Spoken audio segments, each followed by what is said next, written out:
Trying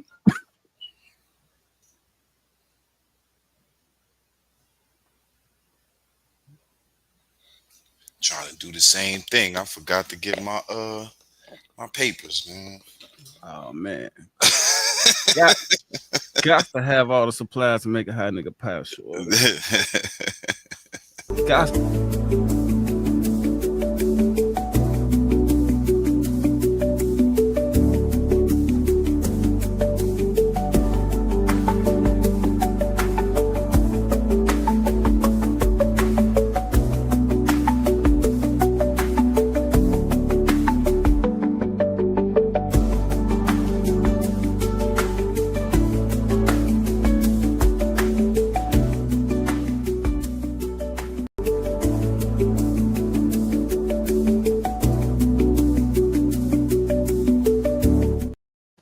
that is on me. Yo, yo, yo. Welcome to the 290 Mo podcast. I appreciate your time. If you could introduce yourself to my viewers and listeners. Yes, sir. Chuck Platinum, BX up, man. You already know, man. Chuck Platinum, Novocaine Billionaires, Ayana Records, CEO, producer, music producer, all that good stuff, man. Happy to be here with you, bro. For sure, for sure. Shout out. Appreciate you coming through. Shout out to the Ab- East Coast. You know what I'm saying? Absolutely. Bro, I gotta visit Gotham City one of these days, Joe. Oh Bro. yeah, come on through, man. Come on through, man. I'll definitely, take you around the town, bro. Definitely. Yeah, for sure, for sure. But we finna get into your story real quick. So we're gonna start from the beginning. Where you from? Where you grow up? Hey, man. Was born on the Lower East Side of Manhattan, as downtown Manhattan. Moved up to the BX when I was 5. Stayed in the Bronx until I was about 26, up until like 2006. Current resident of Connecticut, but definitely represent the BX all day, every day. For sure, for sure. So, before we get into your story now, we're gonna stay in the early stage a little bit. So, if you don't mind sharing, what was your childhood like? You know what I'm saying in the Bronx. What was it like? Like, walk us through. You know what I'm saying a normal day in the Bronx. Normal day in the Bronx as a kid. I mean, like any hood, we played different games, man, tag, all of that good stuff. You know what I mean? And my earliest influences was music.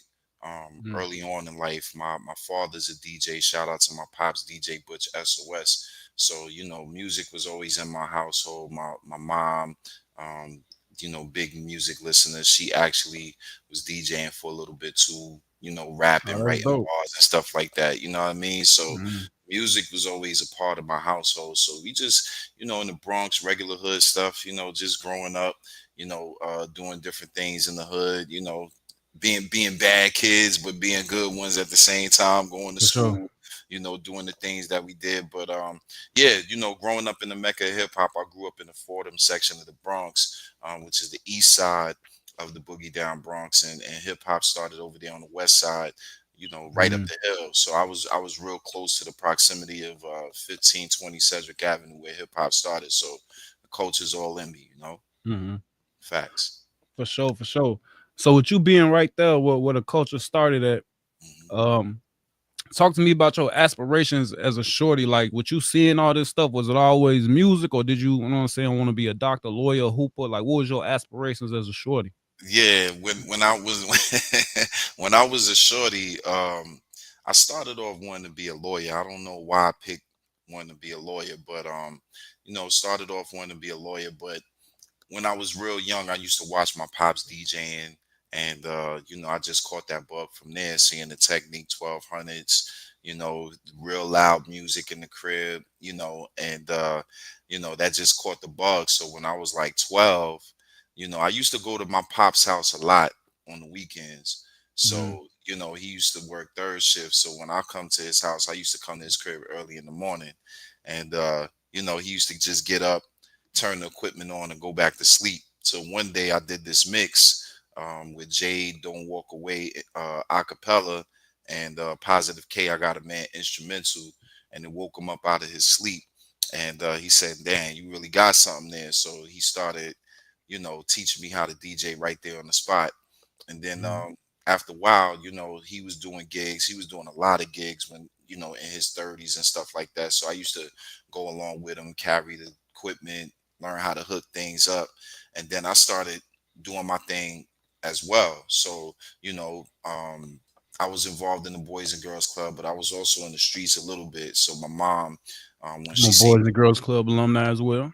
yeah, you already know. Yeah. So, my mom's she seen me dibbling and dabbling in the streets a little bit. So, she persuaded my father to leave the equipment at my house just to kind of keep me out of the streets. And that's really where my DJ career started, rap career, producer. All of that started within the ages of 12 to 15. So, yeah, Mhm. man, I've been in it from then on. It's been on since. I haven't stopped. For sure, for sure. That's dope. That's dope. Yes, Now, sir. now, with your OGs, you know what I'm saying, being in the DJing and shit, I'm pretty sure you was exposed to a whole bunch of different type of music and shit like that. So, um, who was you a fan of? You know what I'm saying? Who was pops playing outside of the parties, like when y'all in the crib in the car? You know what I'm saying? Who was OG playing on the Saturdays while she cleaning up the house? Like who was y'all fans of? You know what I'm saying? Outside of the getting the party rocking. Absolutely. Well, as far as my pops is concerned, my pops pretty much played everything, but the most I remember growing up was like the post disco era, you know what I mean? Like the Prelude records, I hear music in the streets, things like that. I'm trying to think of some other records, Bounce Rock, Skate Roll, things like that. He was really into like the disco and the post disco era. So, I grew up on that music, but also like old school music like Curtis Mayfield and stuff like that. My mom's growing up, she was more into like the R&B. So, like Keith Sweat.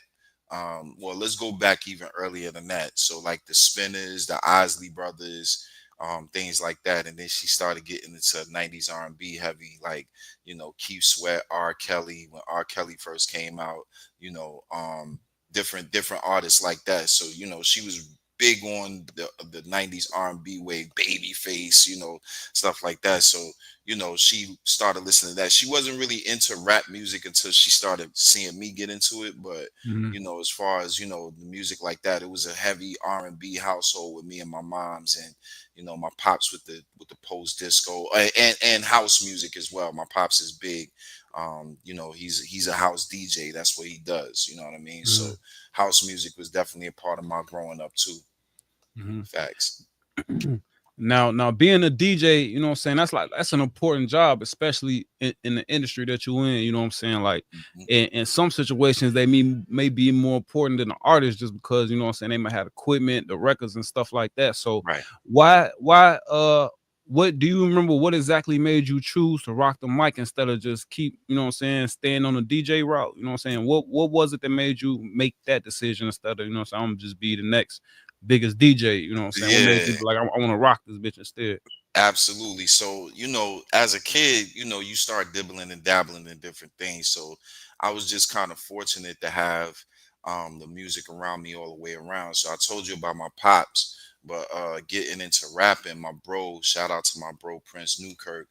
That's my brother, my rap partner. He's been my Shout out rap to the partner. Tunnel Radio. What's the word? You know what I'm saying? So, shout out to my brother. That was my rap part. Still is my rap partner. 33 years we've been doing our thing. So, um, you know, rocking with him, he was a backup dancer for his uncle. Rest Mm, in peace to my sensei who taught me how to produce as well. My brother Rick Supreme. He basically, you know, he was rapping, doing backup dancing, and his uncle used to make these tapes and mm, one day I was over at the crib and I'm listening to the tapes. I'm like, yo, uncle is rapping. He's like, yeah, he made beats too. I was like, word. So, I just was begging him, like, yo, you got to let me go over your grandmom's house, bro, so I could meet your uncle. So, about maybe like 7, 8 months in, we started going over there. And yeah, man, I just got the bug to start writing raps. And then we did that for a year. And I was giving my producer ideas like, maybe you should sample this, maybe you should sample this from influences from my pops. And one day on my birthday, on my 15th birthday weekend, we used to go to his crib so we could record. And one day I was like, yo, bro, like, yo, can you teach me how to produce? So he was like, yeah, no doubt, So he taught me how to produce. So that's how all of those things came together. But mostly I'm a DJ, you know what I'm saying? mm, Like, I definitely like production and DJing is my thing, but mostly like DJing is my first love because that's what I learned first, you know what I mean? mm, So, out of everything that I do everything now, but DJing definitely, still paying the bills, still doing everything, So yeah, that's where the start came from with the whole Hmm. spectrum. Hmm. For sure, Mhm. for sure. Now you just said you do everything. You know what I'm saying? Give me your top three favorite things to do. You know what I'm saying? You got a week to fill up the planner, man. What's the top three things you doing? If it's music wise, if it's production wise, Mhm. if it's DJing, what's it looking like? I say right now in this current state, I would say producing would come. Well, producing and DJing would go kind of hand in hand, but I would Mm, say mostly production. Uh, Producing would come first, DJing would be second, and then rapping would be like third. Because I don't really rap as often as I used to, but mm-hmm, so I'll still give them bars. You know what I mean? mm-hmm. For Hmm. sure. Now, with you being up in New York, man, and hip hop is always like a big conversation, like who the best, you know what I'm saying? Sometimes it ranges around a lot of the brothers from New York. I don't think it is, you know what I'm saying? But I'm gonna get your opinion since you a Right, native, you know what I'm saying? right. Who the top three New York MCs of all time, dead or alive? Mm, mm, That or lie. Let me think about that. So top number one always for me is gonna be Rakim. Always, Okay, you know what I'm fuck saying? with that. Definitely Rakim. That's just because like he's the one who really was the influence to me bar wise. You know what I'm saying? Like he changed the whole face of the game bar wise. Um, Another one would be Big Pun. You know what I'm saying? Big Pun Mm, is that definitely up there. Big Pun. I just remember when I heard, You Ain't a Killer for the first time, and the way he was stacking his bars and doing those metaphors and all of that. I was like, nah, this is tough right here. And then for number three, and this is kind of hard because there's a lot of people that I could go with, but I'm mm-hmm, I'm I'm gonna run with Hove only because I seen Hove's inception from the beginning. Like we used to do street team for mm-hmm, Rockefeller, when we was kids. So seeing Hove in those in my lifetime days, I kind of seen where Hove was going.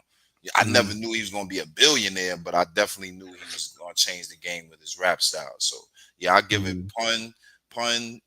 Hove, and definitely Rakim. Rakim. Yes, sir. For sure. For Hmm. sure. Now, as a brother from Chicago, you know what I'm saying? From like we see like the, you know what I'm saying, the huge names that come out the city, you know what I'm saying? Right. So if you could explain to me why the Notorious B.I.G. is not in your top three. Only because it's three. Okay. Big, one of my favorite artists. You know what I'm saying? Again, I remember when Big was coming up. You know what I'm saying? And watching Big from the party and bullshit days to, you know, uh, the when he first came out with Juicy and all of that. So I definitely seen Big grow, but I just for me, bar wise, Big was dope. You know what I'm saying? Mhm. I just don't think that he had the real opportunity to really cultivate that, Mhm. unfortunately, because of his untimely death. So I Mhm. felt like, we got one of the greatest albums, which is Life After Death, but we didn't really get to, you Man, know, we didn't we you can didn't say that really get about to. Pun too. Yeah, Uh, yeah, yeah, yeah. Same thing yeah. with Pun, but Yeah. but I for got I gotta me, check out Pun though. I couldn't say yeah. I ain't really listen to a lot of Pun though. I gotta check him out. Yeah. But pun, even pun, he even had at least Big got to like, get that true success. Like I feel like pun didn't really, he went big, of course, with Capital Punishment, but by 2000 he was out of here. So Hmm. I feel like he didn't get his, all of those guys, man. It's For crazy sure. because most of the greats is out, not even here no more. So I was definitely put Big in my top five. You know what I mean? Hmm. But top three, like lyricist wise, definitely pun over Okay, Big. for sure. Yeah, That's what's up. That's facts. dope. That's different too, bro. So let's get back to you, man. For So sure. you said producing to be number one, man. So one thing about producers, man, everybody got their own different type of style. You know what I'm saying? Right. Real music heads can tell like a different song by the beat. You know what I'm saying? Before they tag come on or anything. So if you had to describe yourself as a producer or your style, you know what I'm saying? How would you describe how you come as a producer? I would say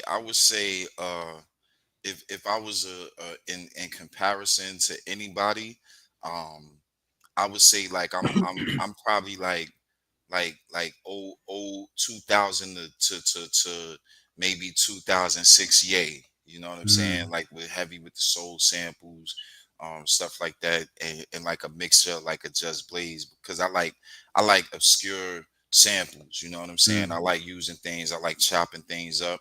So Yeah, I would say that my style is still like that, but still current. I mean, I could do everything, but if I said what I love to do, and if yeah. I could do it 24/7, it would definitely be the soul, the soul Pete Rock type, Oh stuff like yeah, that. You know what I mean? yeah.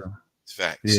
yeah, that's dope. That's dope. I like that comparison too, because Kanye definitely one of my favorite producers. Just the way his instrument play, you know what I'm saying? I can listen to his songs a lot of times without even lyrics, with just the headphones on. That should go Yep, crazy. If you like a real music head, you'll really definitely. like he a nut, but he a musical genius on Nah, bro. he definitely a musical genius. Sometimes I wish he would, On go back bro.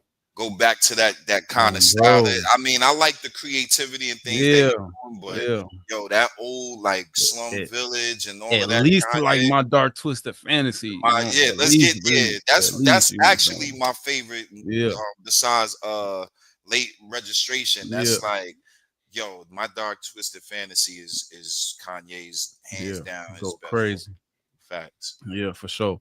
Now, another thing, you know what I'm saying? I want to talk about your creative process. You know what I'm saying? A lot of producers do things different ways. Some producers strictly on the computers, Right. some got the MIDI keys and the beat pads, you know what I'm saying? Some got hardware, some got the actual piano with the microphone connected to it, you know what I'm saying? So Right. if you could just walk us through your creative process. Absolutely. Well, let me just show y'all on the camera. I can show y'all real Up quick. there you go. I'm saying I work with the machine. There you go. You If know you what I'm could saying? just put the, cause I got a few things up here too. So if you could just put the names on that shit for You us. know what I mean? So the Dollar machine. signs, dollar Yeah, signs. Nah. yeah, you know what I mean? So that's the machine right there. This is where I work with the machine and the complete control. And then over here, I got the DJ, the mixer, and all of that. You know what I mean? So Mm. yeah, so that's what I do. But I You got started the off. Yamahas over there in the corner too. Yeah, yeah, yeah. I got the Okay. HSH. You know what I mean? Yeah. Definitely, and Right way. I got some Rocket Fives too, but I mostly Mm-hmm. use like the HSH. The because it got that flat, nice flat tone and all of that. But Mm-hmm. yeah, yeah. I started off using analog. I was using analog back when I started producing back in '93. But we also used like we was getting into that cakewalk, that digital stuff too. You know what I'm Mm-hmm. saying? Back then, I wasn't really privy to it, but then around 97, 98, I started using Fruity Loops when it was Fruity Loops. Damn, Now Fruity Loop was out in '98. yeah, 90, Damn, 90. Actually, it came out in 97. You know what I'm saying? damn, Yeah, Fruity Loops rich as yeah, hell. yeah, hell yeah. We was using Fruity Loops back then. My boy, again, my producer that taught me how to produce. Donna H, I appreciate them flames, brother. Yeah, shout out to Donna. That's my street team. Shout out to Radio Zero and all of that. For sure. Um, Shout out.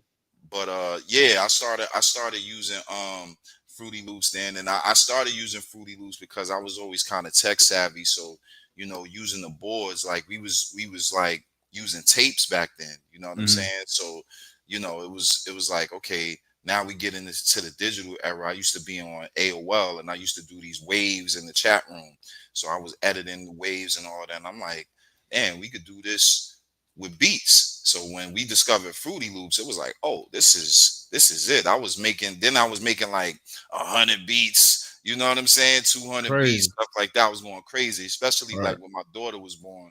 I used to just go crazy making beats. So yeah, I started from the analog, then I went to the digital, and that's why I use the machine, because it gives me a little bit of both. I could still touch the pads and the boards, but I could still rock on the computer too. So Yeah, yeah, and the machine all in one too. Like you don't gotta really need nothing else but it, right? nah, you don't need nothing. I got the Yeah, keyboard because I like to play, yeah. but I could do everything on the machine. I could do the keyboard. I could do you could do everything on there. You don't need nothing else. But Mm-hmm. I just got the keyboard at home because it's easier for me to play out the keys versus just doing the keyboard on the Yeah, pads. for sure. Mhm. That's dope, man. Yeah. Now getting into your equipment just a little bit more, you know what I'm saying? Yep. Throughout our conversation, I didn't hear you mention like no type of schooling or anything. Now, I know Pops and OG had their background, but as somebody who's tech savvy as well, Right. Where do you get the knowledge to know what equipment to buy, like what's hot, what brand, you know what I'm saying? Like where did you get this information from? Um, a lot of different sources. A lot of different sources. I usually so. Just to answer your question, the first part of your question, everything was self-taught. You know what I mean? So it was just along the lines of just watching, being in the studio young, watching my OGs in the studio. Being in professional studios since I was 12 years old. Being able to see different things all the way up until now. I'm tapped in with a lot of producer forums. I work with a lot of different producers in the game. You know what I mean? Mixtape banger, shout out. Yeah, you know what I mean? So like I've been around, all the platinum producers. I'm very well affiliated with Digging in the Crates. Different Jimi Kendricks, Rockwaller, Music Maestro, so I'm around a lot of different guys who's like heavy hitters in the game. So, I get my knowledge from them. And then just doing my own research, you know what I'm saying, on trying to just stay up on the latest equipment and things like that that's gonna suit Mhm, me for what I'm doing. You know what I mean? mhm. Hmm. Now, um, another thing with doing music, you know what I'm saying? It's a highly subjective, you know what I'm saying? Um, it's highly subjective, you know what I'm saying? I can like one thing, you can like another thing. You can make some shit that's fire. I can think differently. I can have some fire shit. You can think differently.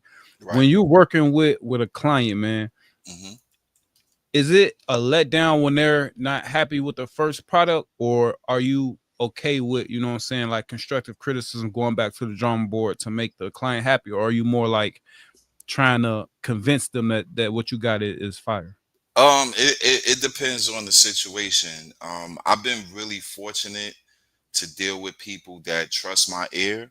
Um, so I don't get a lot of feedback like, hey, well, we need to do this over or whatever. The most thing is just making sure that the record is produced well for that particular artist. So, we might start off with a foundation, and then, we might go back to it just to make sure that it's perfected. So me being a Mhm, perfectionist as well, it would probably be the opposite with me coming to them and saying, hey, listen, maybe you need to spit this bar like this, or maybe we could add a bridge or somewhere going to this to make it into. And 9 times out of 10, they'll listen to my expertise, because when I'm listening to records and when I'm producing records, it's never like emotional. You know what I mean? Like, it's never about self emotion. It's more about what's gonna make this record great. So, I'm always good with feedback. I'm always good with, hey, maybe we need to go back to the drawing board and, stuff like that. But fortunately, I've been in, situations where I haven't really had to deal with that.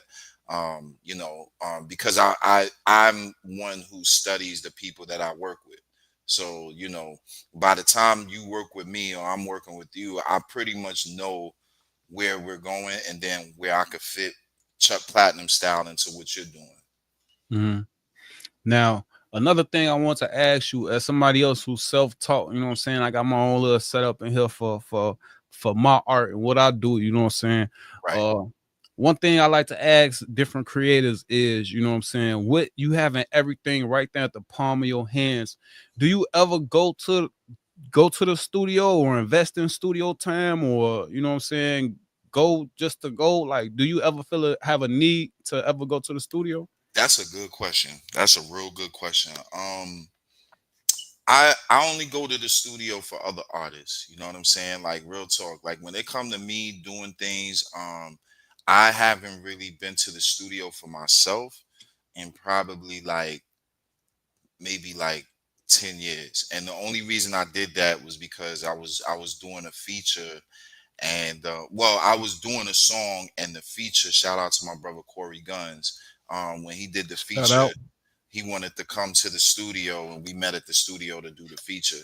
So that's probably the last time that I've been in the studio personally for any work that I've done. But when it comes to like production work and stuff like that, like, I'll go to different studios and do the work and do all the tracking and stuff like that in the studio, respectively, of where the artist is at. If we're not, if I'm not just sending them the track and then they lay it down. But Mhm. when I'm doing my production work, most definitely I'll go into the studio. But for me personally, I do everything at home because I got everything. So, I could do all kinds of professional mixes, everything, you know what I mean? So I don't Right, really right. have the need to go to the studio. And I created it that way. And it's funny that you brought that up. The reason why I did that is because when I used to go to the studio, a lot of times the artists wouldn't take the masters from the studio, right? Mhm. So they'd be leaving work, and then next thing I hear is, something kind of similar. There's some examples that I could give, but I would hear similar, stuff, and I got tired of my shit being stolen. You know what I'm saying? From like Mhm. top tier, top tier producers. You know what I'm saying? So it was like, okay, yeah, I got something, but I don't want my ideas stolen. So it made me real kind of like, nip tuck with my production and me how I deliver it and give it out and stuff like that. Mhm. Hmm.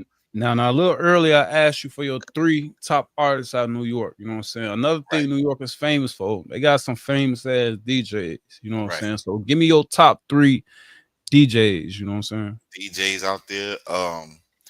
Well, number one is definitely gonna be Kid Capri. You know what I'm saying? Shout out to Big Bro. Kid Capri was somebody. He was one of the first DJs that, like, on the mixtape circuit that I heard. You know what I mean? Mhm. That inspired me. Um, Another DJ that I rock with is trying to think like on some DJ shit. Top three.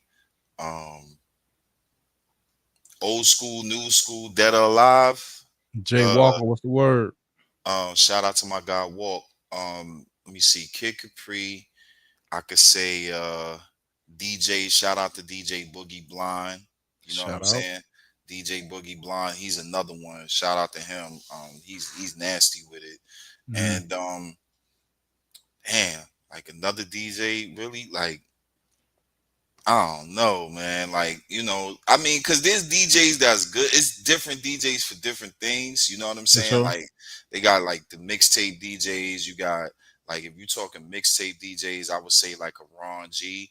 You know what I'm Mhm. saying? Like DJ Ron G. Stuff like that. But Ron G, he ain't been around. And shout out to Ron G, though. You know what I'm saying? Big For up to sure. Ron G. But yeah, I say like Kid Capri. Um, and shout out, he's not really like super big out there, but shout out to my guy DJ Joe Cool. Like Mhm.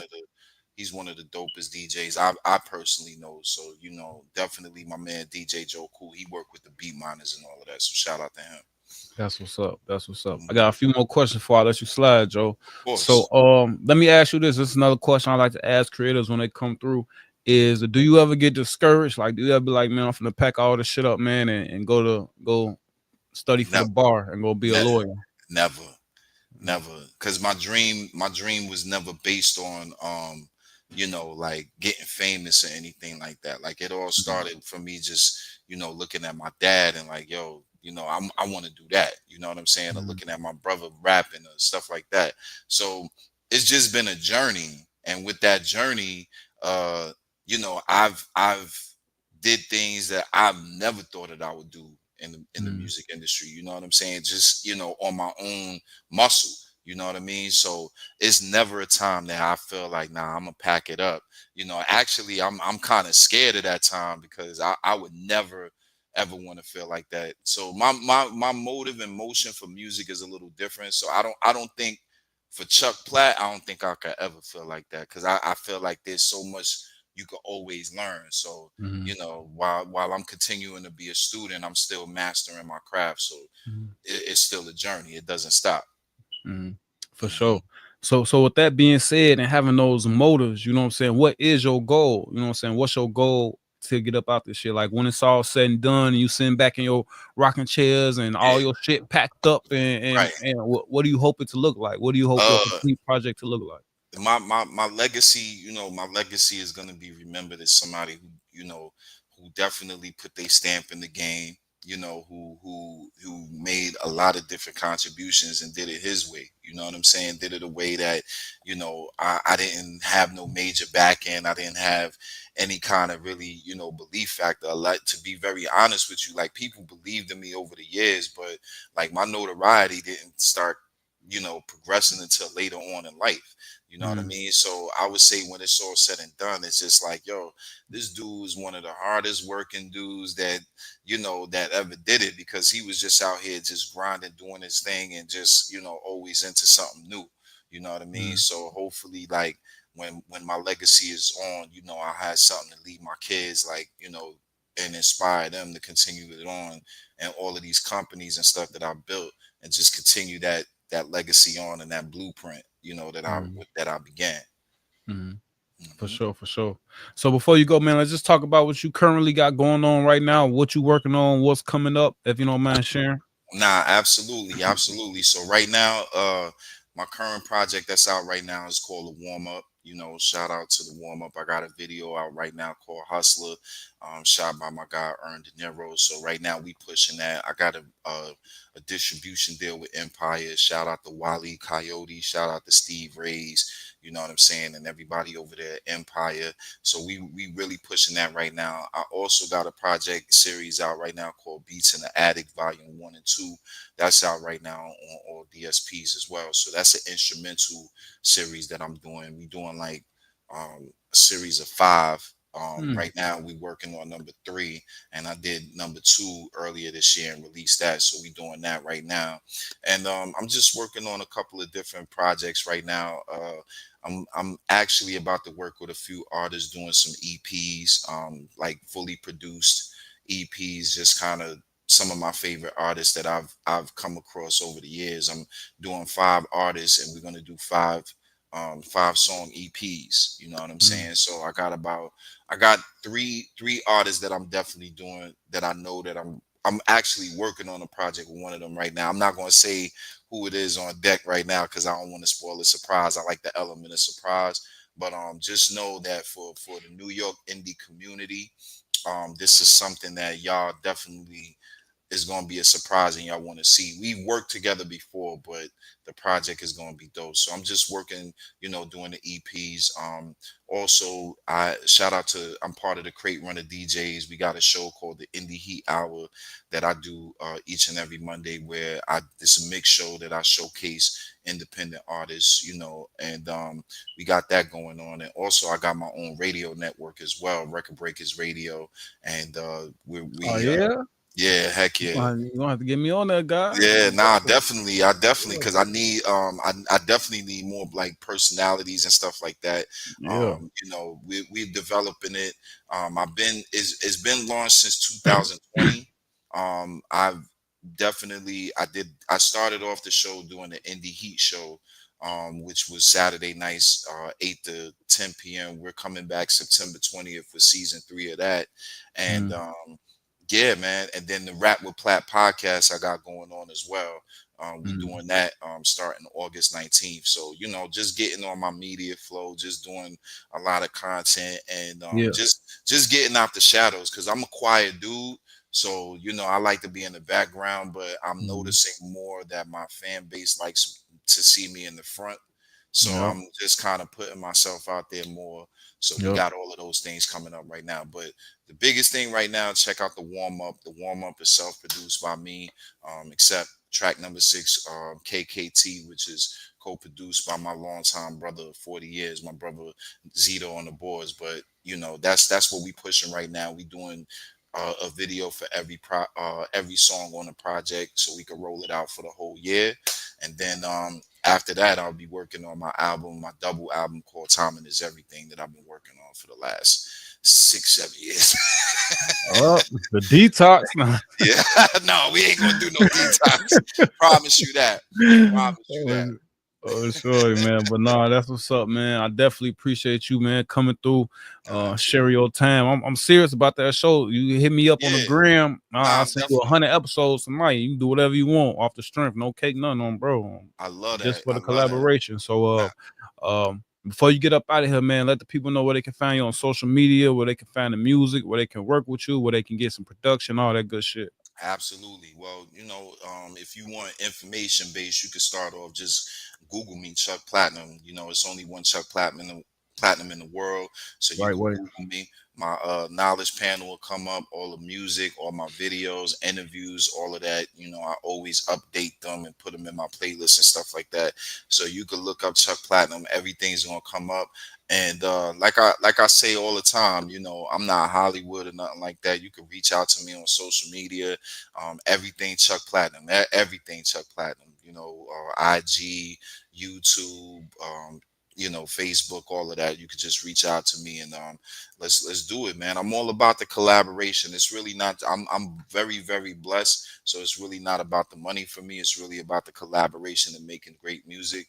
So any artist that's out there, and if you want to submit for the Indie Heat Hour, the Indie Heat Show, you can send MP3s to my email, crbiz, djchuckp@gmail.com, and we accept submissions every day, and we check every day. We check submissions on Mondays, Monday afternoon. So, any artists that's out there that want to submit their music, feel free. You know what I'm saying? We're gonna get 200 more podcasts up there. Trust me, I'm not capping with you, bro. Like when I say I'm gonna do something, I'm gonna do it. You know what I'm I ain't saying? I got a Google Drive link right now, ready to boom 100 episodes on, I bro. love opportunities like Right, that, brother. for sure. I would love that. And you in a whole different region, so you got a Yeah, different audience. for So sure. I always see the bigger picture and the bigger perspective. So I appreciate that, bro. For sure. Both ways, brother. I definitely appreciate your time. It's the most valuable thing we got. Enjoy the rest of your evening. You In a too. minute, gang. That's a wrap.